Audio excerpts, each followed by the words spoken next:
Coldest in my city, and it's like that.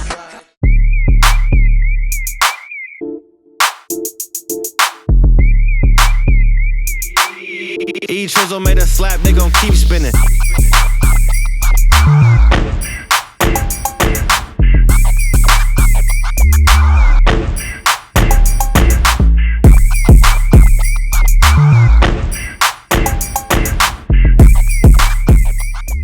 Yo, what up? It's your man Osh from the Ghost. I'm here with an exclusive interview with your man YoungPre925.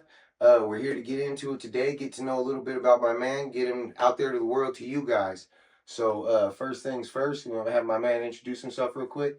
Yeah, what's going on, man? It's YoungPre925, man, aka Too Much, man. You know what I'm saying? Okay, so basically what we want to do today is get him out there to the world. He's never really done an interview before, been in no setting like that before, and it's kind of my forte. So we're gonna bring it to you live and direct. So first things first, where you from, bro? I'm from Pittsburgh, California. Okay, and where's that at? That's in the Bay Area, Northern California. Okay, in the Bay. So you come ever since I know you, always come with that Bay swag, the you know what I mean, P and all that. You know what I mean. So just let everybody know, you know what I mean, where you're from, where you was born at, what it was like there growing up and stuff as a youngster and all that. So actually, I was born in Bremerton, Washington. Okay. After Bremerton, Washington, we moved to San Diego. I was in San Diego till I was about maybe 7. And then after that, we moved to the Bay Area. And so growing up for me, I had both my parents in the household. Moms and pops, a real strict household. Where I was from, it would be considered middle class. It would be middle class. But you know, I mean, if you're from the Bay and you know what's up in the Bay, you know Pittsburgh, you know, you go down out there. Okay, so you moved out there when you was about 7, you said? Yeah. Okay, and so you lived there for pretty much up into adulthood? Yeah, I lived there most of my life. After I was in Pittsburgh. So middle school, high school, all that? Yeah, but I also went to middle school in Chicago. I went to middle school in Chicago my 6th and 7th grade year. And then from there on up. Yeah, because when I went to Pittsburgh, I was out there until I was about 11. And then I went to Chicago and then came back. Okay. And so who's your people out in Chicago? Who you got out there? So my oldest cousin, he's passed away now, David Willis. And I never even met his 2 kids. He was like my father's age. But the reason that we moved out there though is because my mom was in the military at the time. So like that's why I was always bouncing around like that. Okay. So safe to say basically all these places, that's from West Virginia or Virginia. Where'd you say you started at? Where you was born at? In Washington State. Washington State. Okay, that's way up on the west. So from there down to Southern California, and then back up to the Bay, and then to Chicago, and then back to the Bay. And then back to the Bay. Okay, and then so you was in the Bay pretty much after that? Yeah. Okay, so then through all these experiences and all this traveling and stuff, is that safe to say kind of what helped you evolve your style in music maybe? Or did that come maybe later? No, I wouldn't say that. I mean, it could have, and I just don't know it. But I think, like, did you pick up anything from Dago shit, like their type music, or Chicago type shit, or has it always been your music influence type shit? Has always been Bay type shit? No, I mean, I guess when you put it like that, San Diego, I was a little too young out there, but in Chicago, I did listen to a lot of artists out there. Did any of that follow you back to the Bay? The experiences, music wise, I wouldn't say so. No. Okay. So I was just trying to get in there and see what the foundation is as far as with music, because with music, I never really looked at myself as an artist, so it was all music since I can remember has influenced who I am as an artist right now. Okay. You know what I mean? Because I never at any point ever seen myself being an artist till I was already knees deep. You know what I mean? So, like I didn't even want to be a rapper, so I took a little bit of everything, and that made my style really what it is. So I was trying to see if you had a similar type thing. So then from the Bay, from what you said, seventh grade, eighth grade. Yeah, eighth grade. Okay. Grade on that. Eighth grade going up, and you was in a military family. So uh, since you was moving around so much before that, and it was from eighth grade up that you was in the Bay, is it for a reason? Maybe your parents got out of the military, or you lived with somebody else to where you wasn't moving so much, or they just stayed planted there. Like, is that why I stayed in the Yeah, Bay? yeah. Well, cause my mom, she retired, so that's why we ended up staying in the Bay Area. Okay.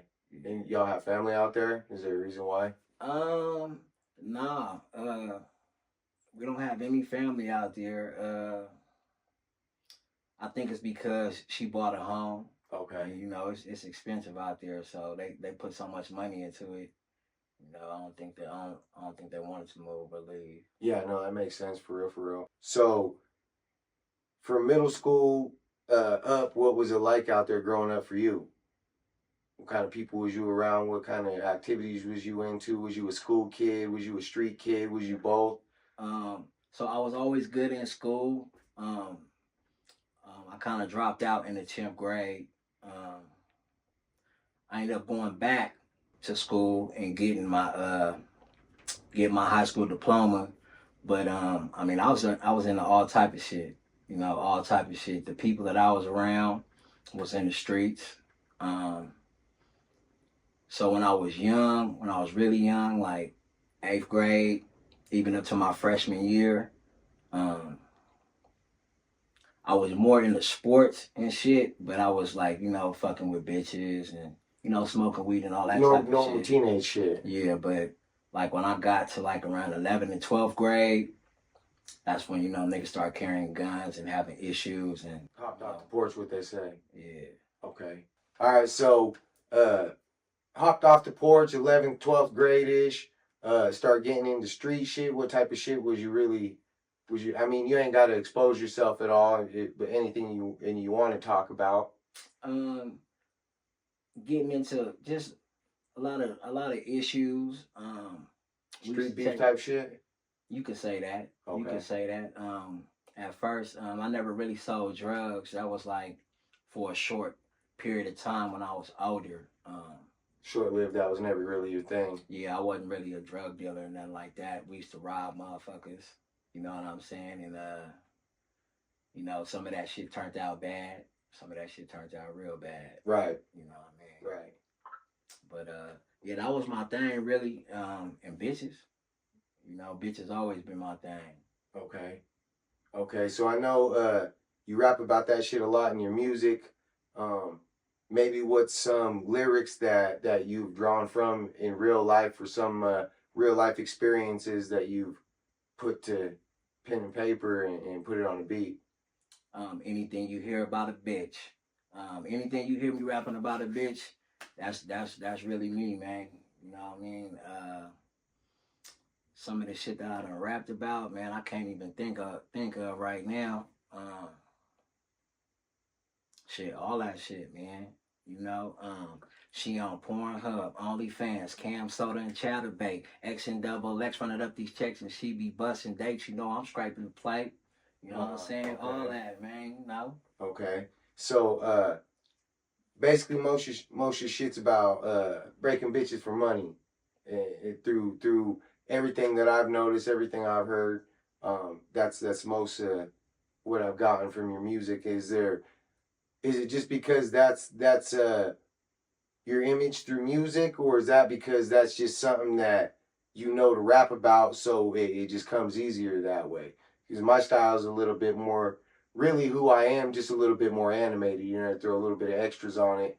I don't be out here rapping about crazy shit like that, or exposing myself more, just keeping it general, but more just an animated version of myself. So is it the same for you? Are you drawing straight from real life experiences for all your songs, or are you trying to put a little flavor on it, or what's the goal with your music?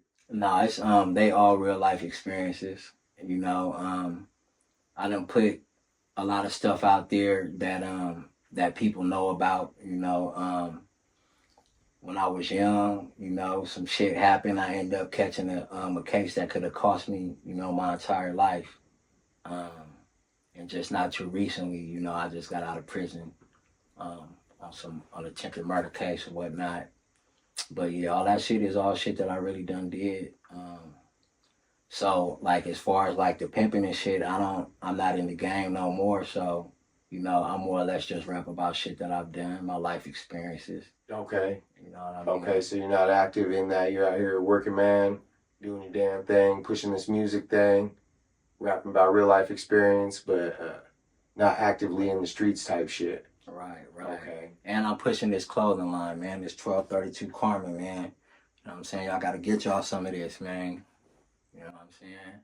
That's what it is. Real life entrepreneurial shit, man shit. This is a real life one right here. He's out here grinding. He's got a head on his shoulders. Me and this man have spent countless hours talking about things not music related, real life, you know, just things that the normal person can't fathom, that you have to delve deep into the mind of an educated person and not schooling formal propaganda education, real life experiences, knowing culture, history, and facts about this rock that we live on as we're out here animals trying to evolve in it. This man is a very smart one. He's a very humble one. I enjoy every time that I'm around this man to cook up some music, to just chop it up, whatever the case, to sell each other's merchandise or whatever the case may be. I've always enjoyed being in this man's company because he ain't never been about no bullshit. The first time I met him, literally walking through the store, a random person yells at me. Boom, I look at him. He says, "Hey, are you who? Osh?" And I'm like, "Yep, I'm Osh." He says, "Okay, the homie told me to holler at you," and literally we've been locked in ever since. It's been started about business, but now it's on some real man shit. I'm out here lending my voice to help this man grow and give each other a platform to help each other do this. So this is what we do. This is what he's been doing. I've never met this man and seen him not be about business first, and then the rest comes after that. No matter what it is, it's always a business move.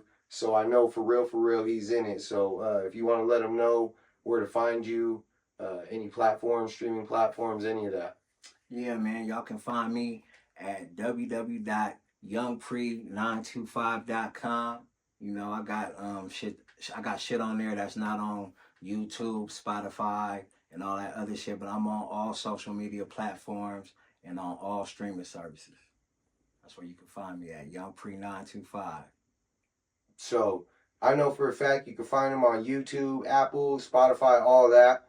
And that's the places where I found him. So you heard it straight here from the horse's mouth. Anything you want to close with, bro? I just want to say, man, you feel me, to all the youngsters that's out there doing y'all thing, don't never stop doing what you're doing. Just keep doing that shit, and don't never slip or sleep on any of your opportunities. Because any opportunity that you don't take is an opportunity that you miss. You're going to always miss 100% of the shit that you don't go on. That's what I would say to y'all, man. And stay safe out there. You feel me? That's facts. Osh, out. YoungPre925, man. You know what it is?